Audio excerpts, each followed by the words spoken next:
Hello दोस्तों, welcome back to my channel. तो आज इस वीडियो में हम ऐसी कुछ टिप्स की बात करने जा रहे हैं, ऐसे कुछ टिप्स जानने वाले हैं आप लोग जो आपको ड्राइंग के पहले बहुत इम्पॉर्टेंट होता है जानना, है ना। क्योंकि थ्योरी तो कोई नहीं बताता, प्रैक्टिकल आप सब जगह से देख के सीख लेते हो या किसी ने सिखाया तो सीख लेते हो। मैं भी कुछ सिखाती तो आप लोग बना लेते हो बहुत अच्छा, बट उन सब चीज़ों के पीछे कुछ टेक्निक्स होती हैं, कुछ रूल्स होते हैं, है ना। तो वो सब चीज़ें भी हमें ध्यान देनी चाहिए, ठीक है। तो थ्योरिकल नॉलेज भी बहुत ज़रूरी है पेंटिंग बनाने के लिए, प्रैक्टिकल के लिए भी थ्योरी नॉलेज बहुत ज़रूरी है। तो आज हम इस वीडियो में बहुत अच्छे इंपॉर्टेंट टिप्स जानेंगे, ठीक है। तो पूरा एंड तक देखिएगा वीडियो, और जिसने सब्सक्राइब नहीं किया है वो मेरा चैनल सब्सक्राइब करिए और अच्छे अच्छे वीडियोज़ देखना। तो बच्चों, मेरे दोस्तों, आज का फर्स्ट टिप है ऑब्जर्वेशन। ऑब्जर्वेशन क्या होता है? ऑब्जर्वेशन का सबसे इजी मीनिंग है पेंटिंग में कि हम किसी चीज़ को ध्यान से देखें, उसको ऑब्ज़र्व करें, उसका शेप, हाइट, हेल्थ, हर एक चीज़ को हम बहुत अच्छे से चारों तरफ से, मतलब जो भी हमारा कोई भी ऑब्जेक्ट है जिसको हम बनाने जा रहे हैं उसके बारे में हर चीज़ जान ले, उसका मतलब होता है ऑब्जर्वेशन, ठीक है। किसी चीज़ को ध्यान से देखना बस नहीं, किसी चीज़ के बारे में सब कुछ जान लेना ऑब्जर्वेशन होता है, ठीक है। तो ये चीज़ को आप लोग को ध्यान में रखनी है ड्राइंग बनाने की। ऑब्जर्वेशन कैसे करना है? सिंपल सी बात है कि अगर आपने कुछ स्टिल लाइफ बनाने जा रहे हो, अगर आप, ठीक है, आपने एक ग्लास रख लिया, ठीक है। अब ग्लास को हमें देखना है कि क्या शेप है ग्लास का, ठीक है, कितना ब्रेथ है उसका, कितना लेंथ है, कितनी दूरी पे रखा हुआ है, कितना डिस्टेंस है हमसे और ग्लास के बीच में, है ना। क्योंकि वो पर्सपेक्टिव में जाता है। तो बहुत सारी चीज़ें ऐसी होती है जो आपको आगे पता चलेंगी, जो मैं बोल रही हूँ क्या क्या होता है, बट अभी हम सिर्फ ध्यान देंगे ऑब्जर्वेशन पे। ऑब्जर्वेशन मतलब ध्यान से देखना और हर एक चीज़ जानना उस सब्जेक्ट के बारे में, उस ऑब्जेक्ट के बारे में जो हम बनाने। यहाँ पर सेकेंड टिप की बात करेंगे। ऑब्जर्वेशन हमने पहले देख लिया, है ना, देख लिया। अब हमने क्या चीज़ बनानी, कैसे बनानी है, सोच लिया, समझ लिया, ठीक है। अब हमें बनाना कैसे है? हमको सबसे पहले ये ध्यान रखना है कि अब जो हम ड्राइंग करने वाले हैं उस चीज़ को देख के बनाने वाले हैं, तो वो कैसे बनाएंगे।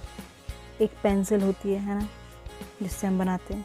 तो पेंसिल को पकड़ने का क्या तरीका होता है एक अच्छी ड्राइंग बनाने के लिए, है ना। तो उसको हम सबसे पहले ध्यान रखना है, क्योंकि कई लोगों को मैंने देखा बिल्कुल पास से पेंसिल पकड़ते हैं, कोई टिप जहाँ उसका पॉइंट है उसके पास से पेंसिल पकड़ते हैं। तो ये सबसे गलत तरीका है।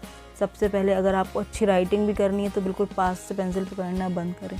पेंसिल को हमेशा दूर से पकड़ा जाता है। और भी बहुत सारे तरीके होते हैं, मैं आपको यहाँ पर साइड में दिखाई रही हूँ वैसे भी, है ना, कि पेंसिल पकड़ने के क्या तरीके होते हैं, ठीक है। तो अगर हमें नॉर्मल ड्राइंग बनानी है, पहले हमें एक बेस लाइन बनानी है, तो उसको हमें दूर से पकड़ना पड़ता है, स्लाइड करके पकड़ना पड़ता है, राइट, ठीक है। फिर उसके बाद जब हम उसकी डिटेलिंग देते हैं, फिर उसको थोड़े से पास से पकड़ते हैं, जैसे ट्राइपॉड स्टाइल में, ये 3 उंगलियों से, मतलब एक अपना अंगूठा हो गया और 2 फिंगर हो गई, है ना, थंब और फिंगर से ये ट्राइपॉड बना के हम उसे पकड़ते हैं, तब जाके हम उसको डिटेलिंग दे पाते हैं, राइट, ठीक है। पेंसिल को पकड़ने का तरीका सबसे अच्छा होना चाहिए, तब जाके हम एक अच्छी ड्राइंग बना पाते हैं। तो हमारा थर्ड टिप है ड्रॉ एवरी डे, ठीक है ना।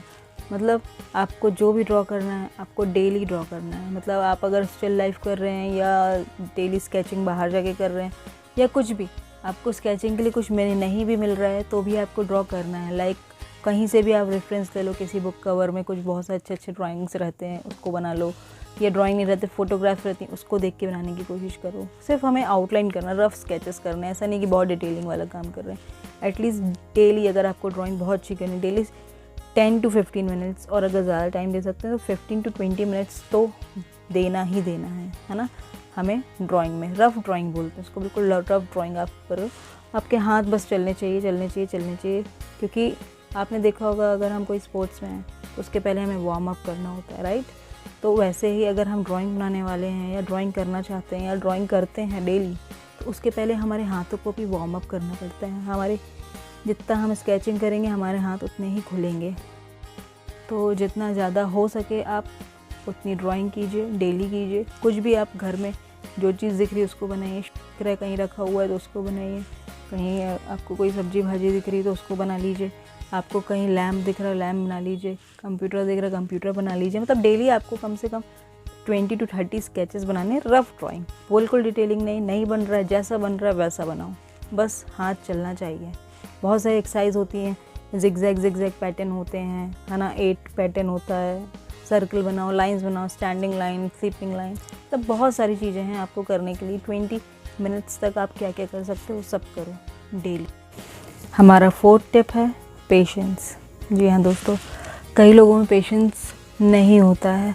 वो लोग सोचते हैं कि हमने आज बना लिया, कल बना लिया, नहीं बन रहा है या अच्छा नहीं बन रहा है, तो वो ड्राइंग करना ही छोड़ देते हैं, उन्हें चिढ़ने लगते हैं, या नहीं बनता है तो उन चिड़चिड़ाहट आती है।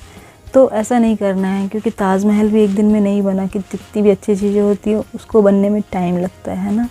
तो इसलिए हमें भी ऐसी चीज़ें प्रैक्टिस करनी है। देखो, धीरे धीरे प्रैक्टिस करते हैं, धीरे धीरे हमारा डेवलपमेंट होता है, बट हमें समझ में नहीं आता है। बट जब उसको करते करते टाइम हो जाता है, तब हमसे अपने आप बनने लगता है। आज आप ही बताइए, अगर आप बचपन से एप्पल देख रहे हैं, बना रहे हैं, उसको प्रैक्टिस कर रहे हैं, तो आपको एप्पल बिना देखे भी बनने लगता है, राइट। हम लाइंस खींचते हैं, हम जब अल्फ़ाबेट्स लिखते हैं, वो सब भी तो एक ड्राइंग ही समझ लीजिए, है ना। तो वो सब हम कर रहे हैं, वो लिख रहे हैं, वो सेम टू सेम हम ए जैसा ए बनाते हैं।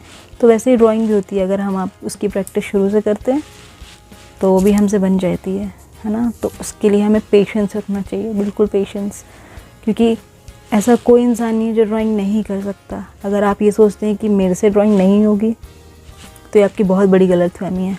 मेरे पास जितने भी बच्चे आते हैं सब ड्राइंग कर पाते हैं, ठीक है, और जो नहीं करते हैं उनकी ड्राइंग भी उनके हिसाब से अच्छी नहीं है, बट मेरे हिसाब से उनकी ड्राइंग भी बहुत अच्छी है। तो आप लोगों को ड्राइंग को समझना होगा, उसके लिए पेशेंस रखेंगे तो आपको सब समझ में आएगा कि क्या अच्छा है क्या बुरा है। और एक बात दोस्तों मैं आपको बता दूं कि ड्राइंग में कुछ भी बुरा नहीं होता है, कुछ भी बुरा नहीं होता। 5th पॉइंट है अपना, जो 5th टिप मैं दे रही हूँ, ये बहुत इंपॉर्टेंट है। इसके कारण लोग दूसरों से बात करना तक बंद कर देते हैं, चिढ़ जाते हैं, या बहुत सारी ऐसी चीज़ें आ जाती हैं कि क्या बोलूँ। अब मैं बताती हूँ आपको वो टिप कौन सा है। मेक मिस्टेक, मतलब ये है कि आप अपनी ड्राइंग में बनने के बाद खुद ही इतनी मिस्टेक निकाल लीजिए कि कोई और आके आपकी ड्राइंग में मिस्टेक ना निकाल पाए। समझ रहे हैं ना मेरी बात को? हाँ, क्योंकि जब कोई और बोलता है तो बहुत सारे लोग जो पॉजिटिव थिंकिंग रखते हैं, पॉजिटिविटी से चलते हैं, तो उनको अच्छा लगता है कि हाँ भाई मिस्टेक बताया है। मगर बहुत सारे लोग होते हैं जिनको गुस्सा भी आ जाती है मिस्टेक बताने पे, है ना। तो इसलिए पहले ही अपनी ड्राइंग में इतनी मिस्टेक्स ढूंढ लीजिए कि उसको आप सुधार सकें। कोई तीसरा आके आपको ये ना बोले कि यार ये अच्छा नहीं लग रहा, वो अच्छा नहीं लग रहा, और अगर बोलता भी है तो भी उसे अच्छे से लीजिए, क्योंकि सबका तरीका देखने का अलग होता है। फर्स्ट वाला बताया था टॉपिक मैंने, ऑब्जर्वेशन, है ना, सबके ऑब्जर्वेशन पॉइंट्स अलग होते हैं, ठीक है। तो आपको सबसे पहले यही समझना है कि हमने जो ये ड्राइंग बनाया है इसमें कोई भी गलती ना हो। खुद ही पहले ही इतनी गलती निकाल के उसको सुधार लीजिए कि कोई और आके आपकी गलती ना निकाल पाए। हमारा 6th टिप है शेप। शेप मतलब कि अगर हम कुछ चीज़ बनाने जा रहे हैं तो हमें ये देखना है, पहले से ही ये देख लेना है कि उसका शेप क्या है। शेप से बहुत इफ़ेक्ट पड़ता है हमारी ड्राइंग में, है ना। जैसे आप मेरा ही फेस देख रहे हैं, तो ये फेस किस शेप में आ रहा है, ओवल में आ रहा है, सर्कल में आ रहा है, स्क्वायर में आ रहा है, हेक्सागोनल में आ रहा है, किस शेप में आ रहा है, ट्रायंगल में आ रहा है ना। ऐसे करके हमें पहले शेप डिफाइन करना पड़ता है, फिर हम जाके वो शेप को बनाते हैं। उसके बाद फिर हम कटिंग्स करते हैं, है ना, कि कहाँ से। अगर मेरा शेप ये फेस है तो हमें पहले ये कटिंग करनी पड़ेगी, ये कटिंग करनी पड़ेगी, ये कटिंग करनी पड़ेगी, एक सर्कल या जो भी आप शेप लेने वाले हो उसके बाद, ठीक है।